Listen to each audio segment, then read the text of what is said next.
নিম্নচাপজনিত অতি ভারী বর্ষণে সদর মহকুমাধীন একাধিক নিম্নাঞ্চলগুলি প্লাবিত হয়ে পড়েছে। এতে সংশ্লিষ্ট এলাকাগুলি বন্যা পরিস্থিতির সৃষ্টি হয়েছে। এর ফলে জনজীবন এক প্রকার বিপর্যস্ত হয়ে পড়ে।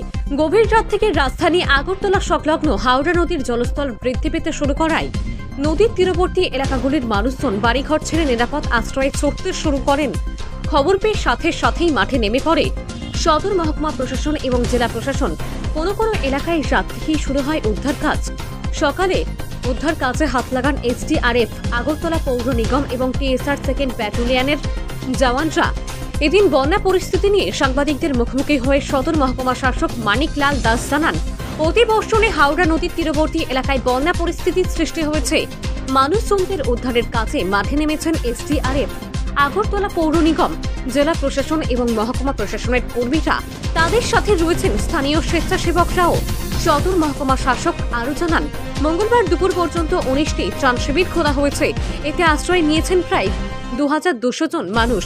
ত্রাণ শিবিরে আশ্রিতদের জন্য খাবারের থেকে শুরু করে পানীয় জল ও অন্যান্য পরিষেবা প্রদানের ব্যবস্থা করা হয়েছে। শিশুদের জন্য গুঁড়া দুধ দেওয়া হচ্ছে। অতিবৃষ্টির কারণে আমাদের ফ্লাড হয়েছে। আমাদের হাওড়া রিভার ব্যাংকের যেসব বস্তি আছে ওখানে ফ্লাড হয়েছে এবং আমাদের এসডিআরএফ থেকে শুরু করে এএমসি, আমাদের ডিস্ট্রিক্ট অ্যাডমিনিস্ট্রেশন সবাই আমরা একযোগে কাজ করছি।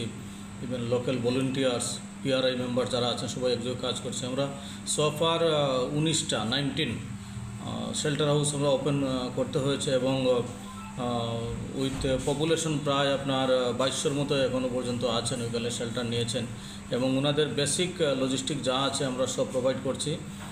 বেবিদের জন্য মিল্ক পাউডার আমরা প্রোভাইড করছি, কুক ফুড সবাইকে প্রোভাইড করা হচ্ছে, খাওয়ার জল আমরা সবাইকে দিচ্ছি এবং আমাদের টিম এখনও ফিল্ডে আছে। এসডিআরএফ টিম যারা টিএসআর সেকেন্ড ব্যাটালিয়ন।